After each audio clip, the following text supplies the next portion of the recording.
We're gonna finish up the frame pieces today. Bottom panel support, the drawer slide supports, and the back panel, and maybe get started on our drawer boxes.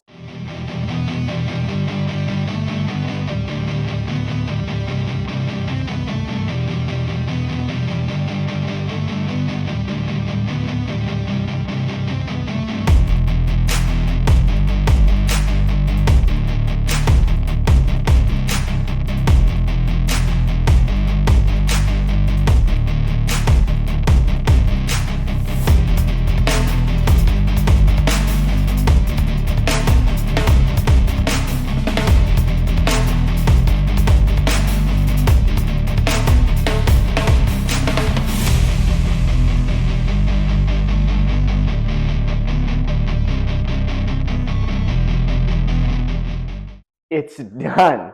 I kind of can't believe it.